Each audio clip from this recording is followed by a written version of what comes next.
Interestingly, Jitin compares Rahul Gandhi with Barack Obama and says youth get an equal opportunity in both countries.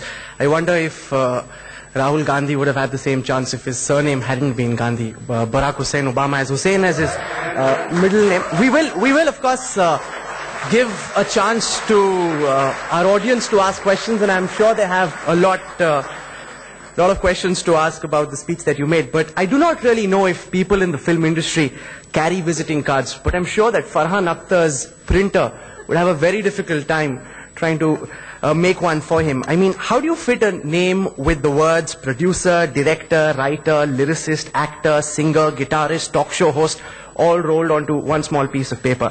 And in case he hasn't already given you a complex, here's some more. He's also a trained skydiver, a philanthropist, doting dad, devoting son, and husband. Ladies and gentlemen, our next panelist, Farhan Akhtar, the complete man. Farhan, can films act as an instrument of social change, as harbingers of, change in the country, or do commercial success and social agenda not go hand in hand? The stage is yours. Hi, good evening, or good morning, or good afternoon. I'm kind of lost for time. I'm not very good at doing this. When I came here, I actually mentioned this to him, that speaking in public, really, I can do all those other things that he mentioned, but this is not something that I'd like to put on that card.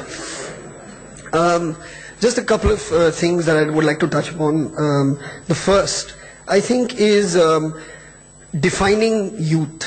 I think is a very, very important thing. It comes obviously from the word being young, so youth. But I don't think it has anything to do with age. I don't know how many people here really know my father, but I think he's an extremely young person and he's in his 60s. It's the way you think. It's your ideas, your outlook on life that makes you young or makes you old. I know some people who could be categorized as far as their age goes as very young, but they've stopped wanting to grow, they've stopped wanting to evolve, to learn, and they are already on the verge of, on some level, of becoming obsolete in terms of just being human beings. And for me, they are already old. So I think when we talk about whether the youth can make a difference, I think it's important not to only think of young people. I think it's important to think of people who have young ideas and a young outlook on life.